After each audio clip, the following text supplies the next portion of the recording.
if you find yourself with a camera in your hand and you want to learn how to use it, please subscribe to this channel, like the videos, comment down below what you would like to learn more about. Hey Photos subscribers, today we're talking about tips for better portraiture.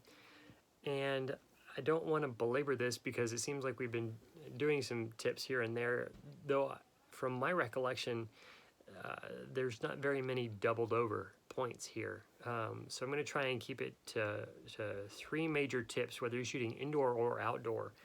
But 3 major tips to making your portrait session just a little bit more convenient and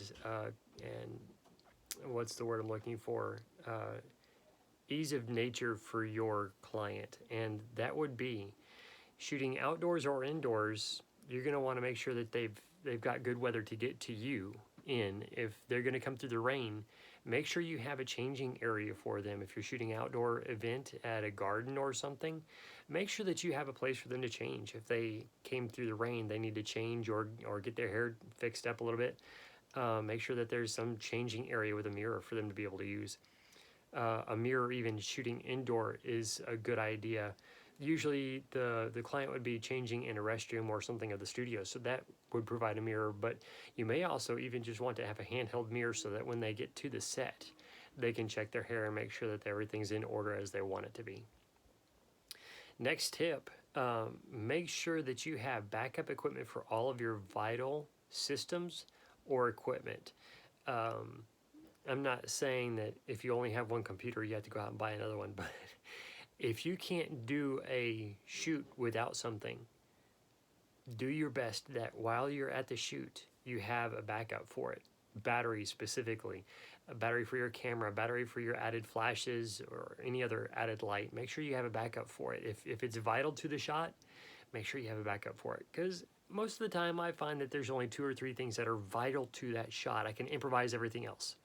So don't hesitate with this tip. It's not as bad as it sounds. Don't make a big thing out of it because it's really not that bad. If you don't have a lot of experience with it, eventually you're going to come around to finding it's not that big a deal, but there are a couple of things you just desperately want to have backups on. The final thing, it actually kind of has a list of 2 or 3 underneath of it. But if bad weather is expected and you're shooting outdoors, make sure to go walk that place and have in mind, locate nearby things such as cover should rain just pop up and start raining on you. Get under some cover very quickly, both you, your equipment, but primarily your client. The other thing is, again, if there's an unexpected rain shower that pops up, make sure to scout the area so that you know that you have a changing area, some privacy for your client to be able to change. It's always a good idea to do this, whether it's going to pop up in rain or not, so that if your client wants to have a change of outfit, they can do that. You provide them that ability to change the outfit during the shoot.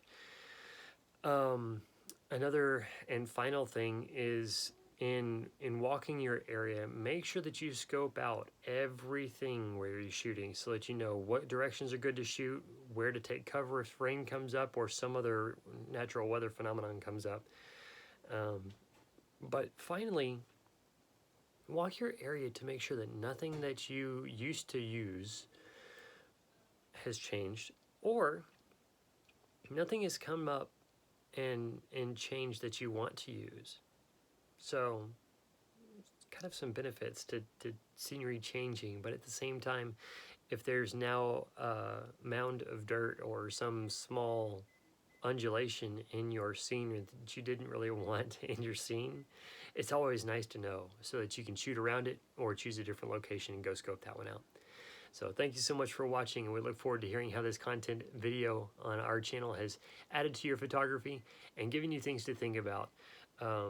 I always chose locations when I was shooting outdoors that were travel enough and maintained enough, like city parks, that were gardens and those kind of things that, oh yeah, scenery changed and everything else, but it was to the park's advantage to keep things fairly under key and very, very well maintained. And the more you use certain areas, the more you may find and learn that photographers flock to those areas and the parks know it. And because of that, then it's to the park's advantage to keep things nice looking, maintained, and not a lot of things changing. So we'll look forward to hearing how these thoughts and tips and helps have helped you in your photography journey. And if there's something else that you want us to look into or to explain or to talk about on the channel, just give us a comment down below. We'd love to hear from you. And if you're not yet a subscriber, we would love to have your subscription. So thank you so much for watching. God bless.